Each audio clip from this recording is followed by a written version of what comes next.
Good morning, and welcome to our continuing series, Interviews with Disciples and Devotees.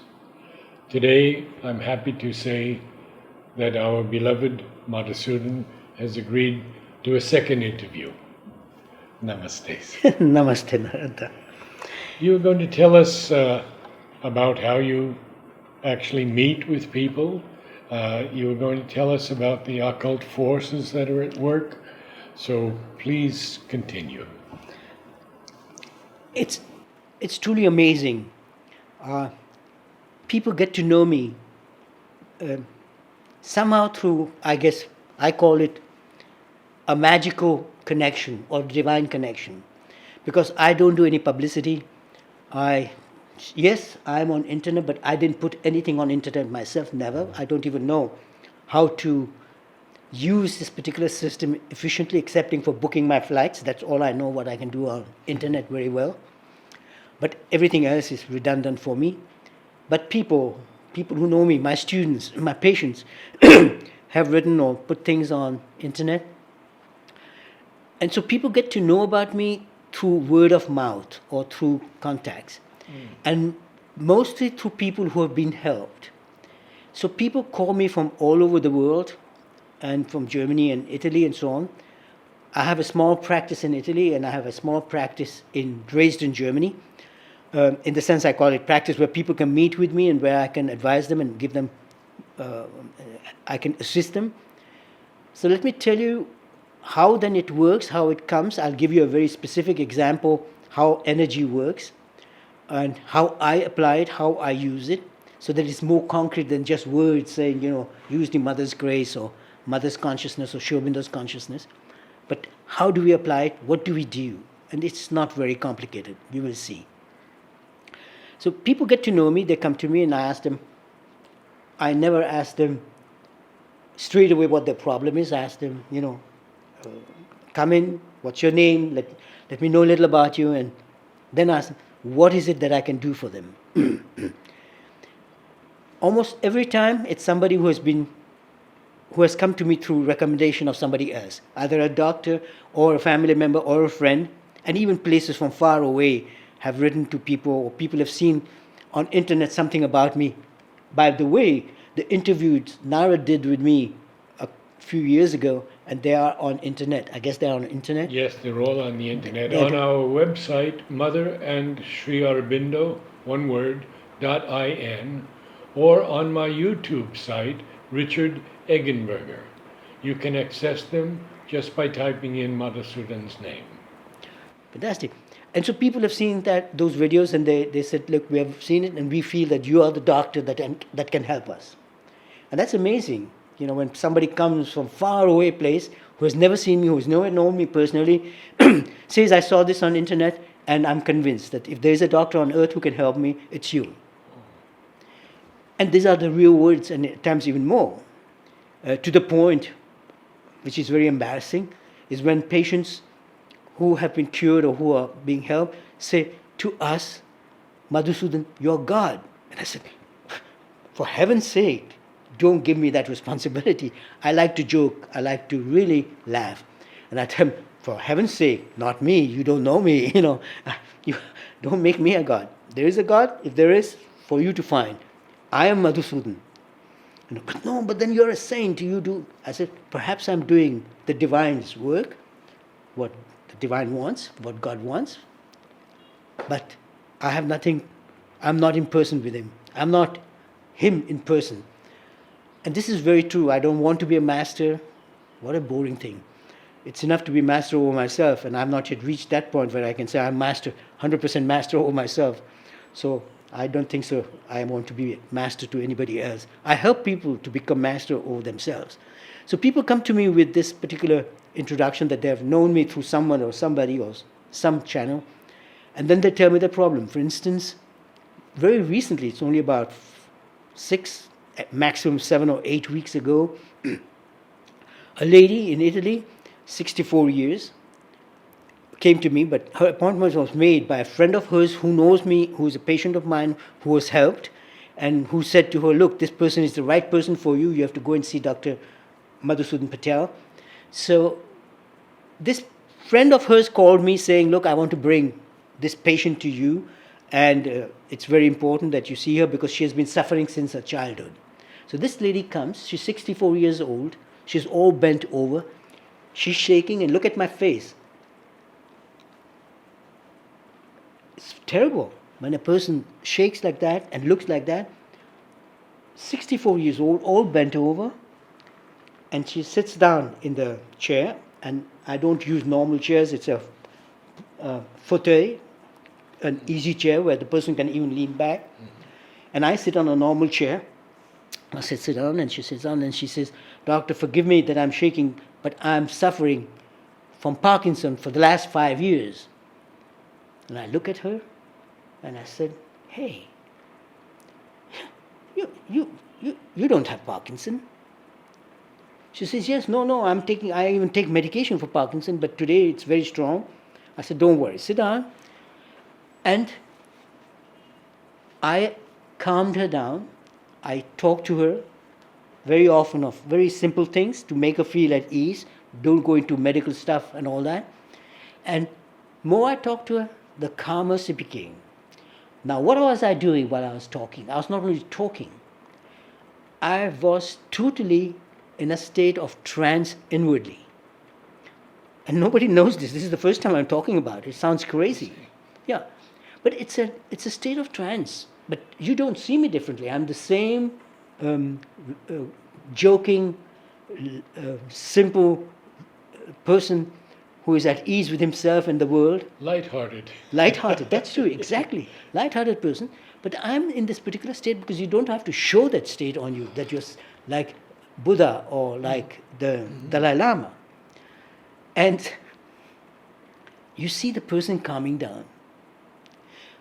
Then I did what Mother has told me to do, and I find an excuse to touch them. And I said, please don't mind that while I'm talking to you, that I'm touching you.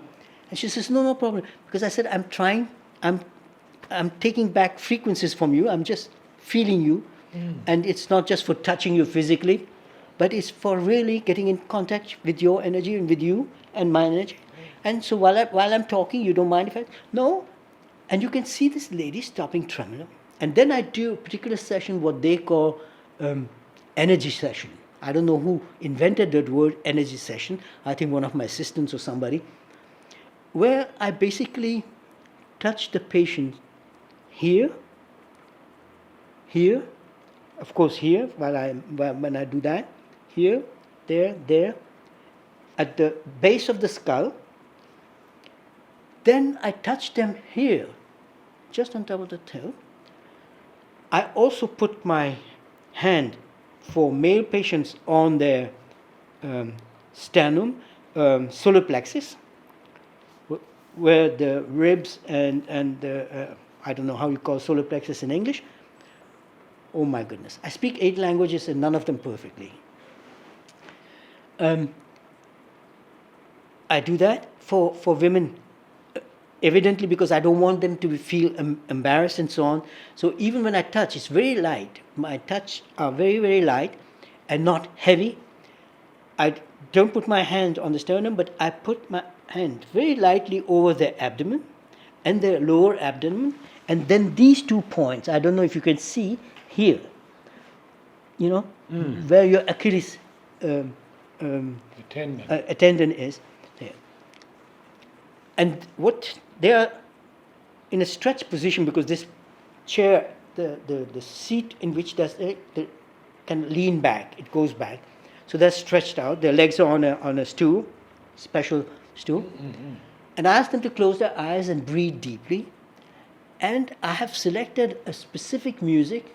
I drove, I don't know how many miles in the United States searching for music that I can use for my work. And the last music I would use is Mother's music because I don't like it. And she knows that. I don't enjoy Mother's music. I don't know why, because it's just a question of taste, I guess. I would be very interested if you could tell us about the music that you love and use. It's a very simple. I can't even remember the composer's name. And it's music which is called the healing waterfall. And it's amazing that when you think about it, this waterfall is a very significant thing. Think about our sacred river, the Ganges, and think about water. It's as an element, as an energy, and everything began, remember, first in water. We first evolved in water. So it's a very important divine element created by Brahma. And even before there was earth, was water. It's an interesting concept. Anyway, this particular piece is called The Healing Waterfall, which I very much appreciate. I'll make you hear it as soon as I get a chance. It's not on this, but it's on my other side. And I play that and ask them to keep absolutely silent and to breathe deeply. And I ask them to repeat a very simple mantra. And I have never taught anybody to repeat Sanskrit mantras because they don't understand them. They got to understand. Mantras should be something that a person can understand. Because, again, it's sound. You repeat a sound which is energy.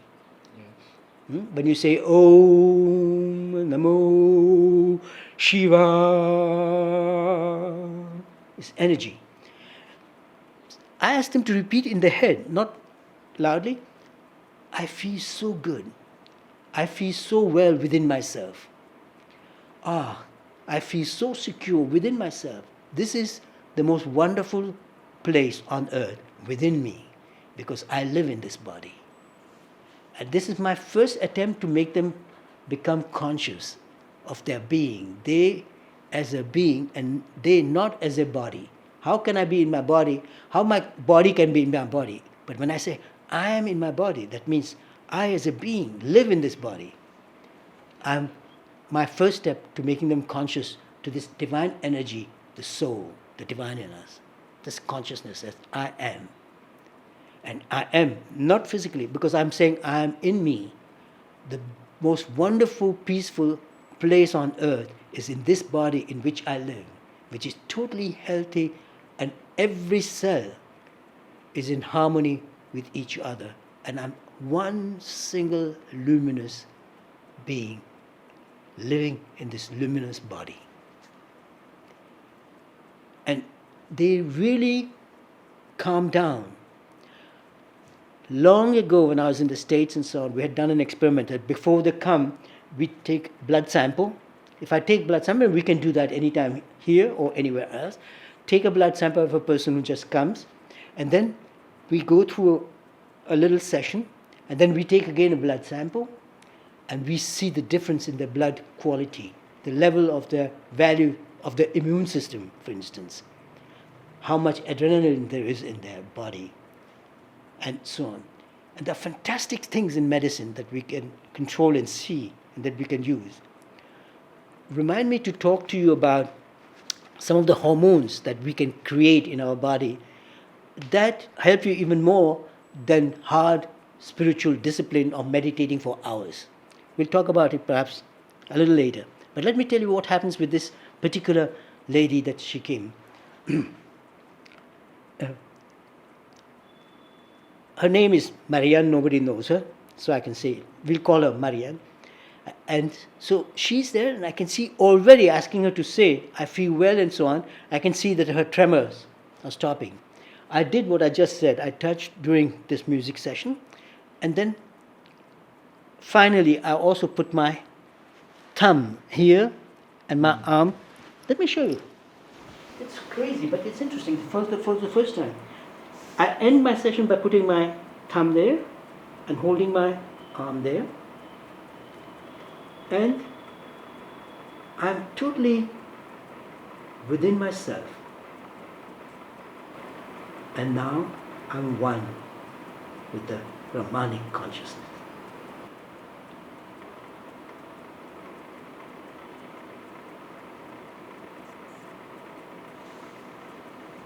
And I take my patients into this Brahmanic consciousness, and whether they're aware or not, they become part, a total part of this Brahmanic consciousness.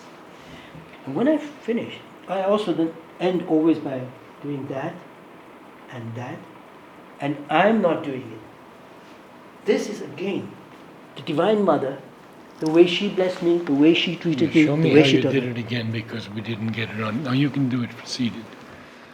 No, I have to stand because I do it with my left hand, very specific. Okay. So, I end the session by putting my hand on the abdomen here. Then I put my hand there.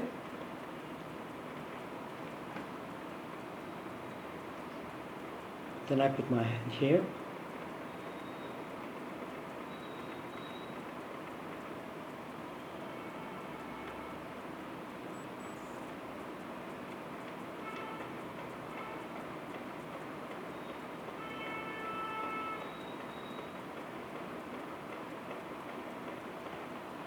And I end by repeating within my consciousness, Om Namo Shrima.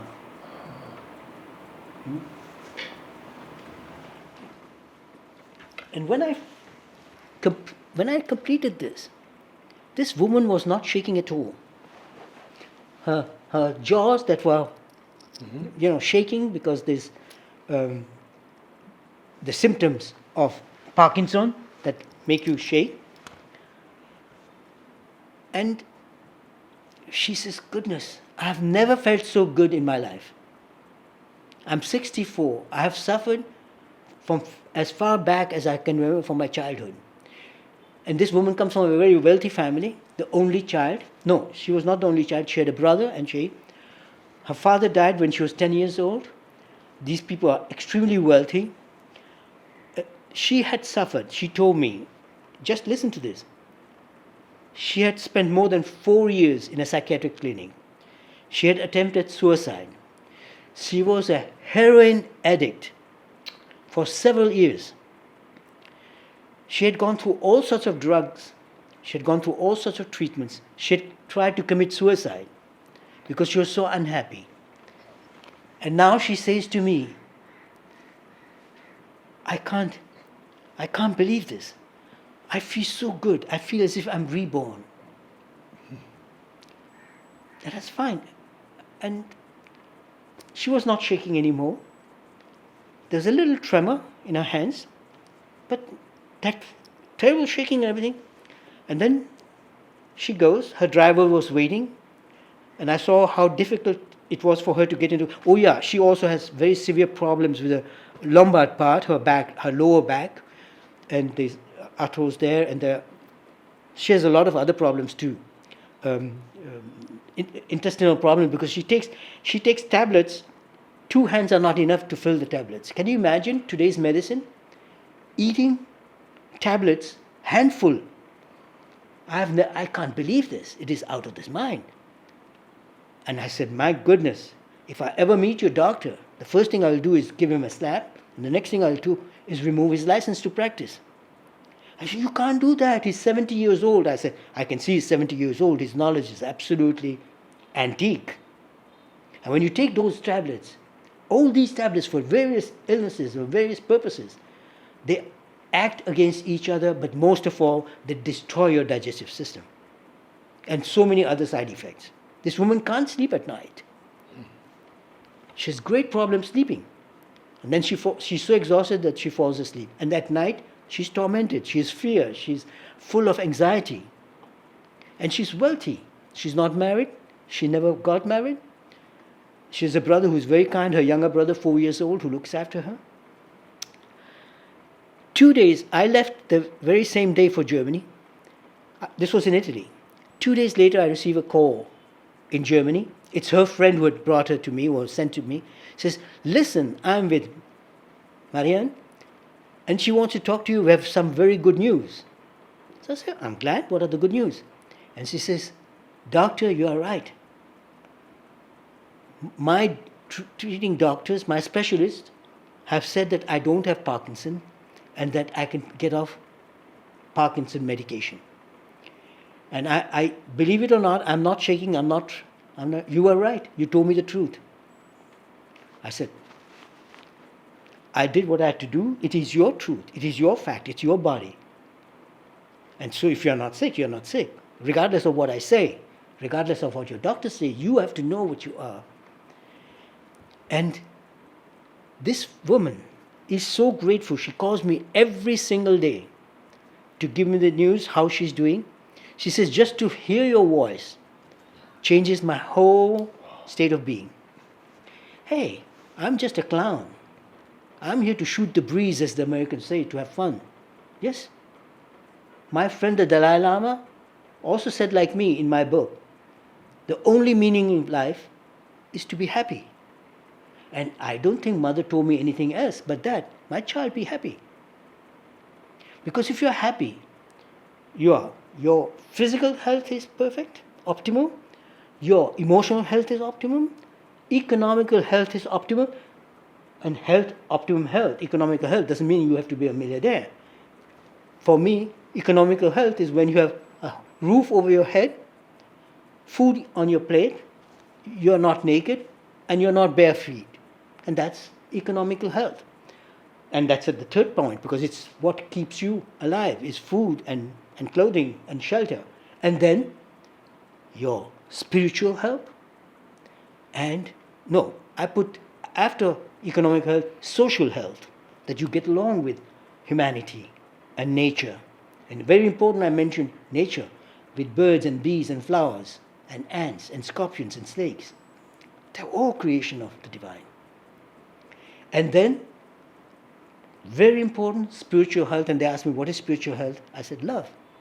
Just the fact that you love life, that you love yourself, that you understand yourself, that you identify yourself with the divine grace and the divine being, whether it's Jesus, whether it's... And when you love this divine creation, for me, it's spirituality. And your spiritual part is when you realize yourself, you become yourself what you want to be. Now, you can see, this woman comes. Every time I'm in Italy, I'm there for 10 days every time, at least. And she comes every day, and she insists that I do this particular session of relaxation, or energy sessions as they call it. And what I'm doing there is what Mother taught me. And these are things that were done privately with Mother and me when I met her. She taught us a lot of things in the group when she gave us lessons. There's a photo of mine sitting in front of the Mother with other children in the playground after our sport activities when she used to teach us French. And for me, I feel this is the only way that I can really be grateful to the Mother, is to continue their work. They came, they gave, they taught, and people are talking about them, talking good things about them, but that is not spirituality. That is not doing their work. That is not manifesting their work. I want to manifest their work. I even speak about how things get manifested. And I tell them, look how important energy is.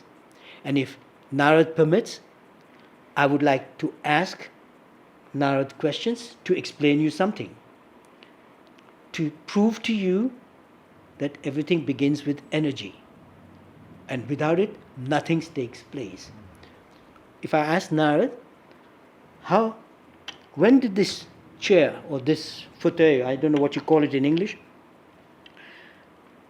when was it born? When did it take place? When was it created? No idea. Very interesting. It's not the day the carpenter built it or the person who did it. It was already born the moment the man who made this or the woman who made this said to himself, I want to do something. I have to create, I have to survive on this earth, so I have to do something, I have to work. Now, I don't want to be a medical doctor. I don't want to be a space scientist. I want to do something with my hands. No, I don't want to bake bread. I would like to build. Build what? He says. And already, when he said, I want to do something, the first molecules of these chairs in an energetic form are there. And the more he thinks about it, the more this chair is taking place. Until he decides, I want to make furniture. I don't want to make beds and almirahs and chairs, tables. I want to build chairs. This chair is truly taking form. The manifestation of this chair at an energetic level is taking place. Until He says, yeah, I want to make chairs. And how do I want it to be? And he visualizes inwardly, like an architect does also for this building and all that, how this chair is going to look. And I promise you, I guarantee you, that this chair is 100% as he conceived it in his mind. Because he conceived it first in his thoughts, his mind. The architect visualizes without being conscious how this building is going to be. And every single stone is placed exactly as it is supposed to be. It didn't happen that he just started haphazardly putting stones together and this building took place, or this chair became a chair. So this builds the energetic form, and then you manifest it through action, work, act, what Mother said. Don't talk. Do it. And they did it. Narad decided that he wants to do a particular service of the divine as his contribution to this creation. And he's doing it. That's why we are here. This is service. He doesn't talk about it, that Mother said this or Aurobindo said that. Big deal. They wrote books, read them. They say it better than anybody else can repeat. So you can see, if you can concretely visualize what you want, you will see that it takes place because you are doing it unconsciously. See, this man built this chair, but he was not conscious how he did it. And you, everything that you have achieved, even the fact that you are wearing this particular shirt, was volontà, as we say in Italian, the will, the desire, the wish to wear it because you wanted it. And you are not totally aware that you are consciously saying, today I'm going to wear this shirt. You just said, hey, I like it, today I'll wear this shirt, and you wear, because you don't want to go naked outside, you dress. But you see that everything that you have achieved through this particular principle, that it first was at an energetic form. All your studies also, you decided what you wanted. Then you acted on it, and you became an engineer, or you became a mechanic, or a doctor. But this is why, if you're aware of how you manifest things and go about energetically, you will see it becomes very easy. And the thing is that you don't have to sweat. I see people praying to the Mother or to Jesus saying, oh, I want. And that's absolute waste of power, energy, and time. And you're not helping the divine to manifest what you want. Do it by what I said. Tell me exactly what you want. Think about it. Make a clear picture. And if you can see what you want, then it is very clear it will manifest. And then you don't have to sweat. So the Mother told me, mon fils, when you know what you want, don't worry, it'll happen. I will make sure it takes place. So even when I have had big debts, and I say, how a debt can be paid only if you have money in your account. How do you pay a debt when there is no money in the account? Very simple, you don't pay it. But it doesn't help by my being worried and not sleeping at night. So I just say, hey, and this happens in a second. See, this debt has to be paid. It will be paid. It is paid. And then miracles of miracles happens, and I pay them. I have never gone into debt. I've always paid every single penny. And if I started with $5 in my pocket and paid all my studies myself, I never got a scholarship, I never got a bank loan, and my family, I never asked for a cent. But they did it. They have billions. The whole fortune that on this earth belongs to the divine in that sense. And it's only material. The energy behind it is very important. And she explained me also. She said, that is Lakshmi, that is the energy of money. It's very important. I have written a book, it is on my computer. When I have enough money, oh there, Shrima, print it please. I've written a book called Spirituality. What is spirituality? And what is illuminated materialism? Where I'm explaining how important it is, body and soul, matter and energy. And everything that's material is very important, but without energy, nothing takes place. Nothing, not even this chair. So I work with this type of energy. People, really, this woman today, she says her brother, who had told her, oh, don't go to this doctor. I want you, because they're very wealthy. They've gone to the top clinics and everything. And then when he found out how well and he now is also a patient of mine. His son got operated 2 days ago in Milan. They called me extra, hey, please send energy. I said, it's there already because they're over. I don't tell them that they're there. I said, it's there. Don't worry. It's okay. It's there.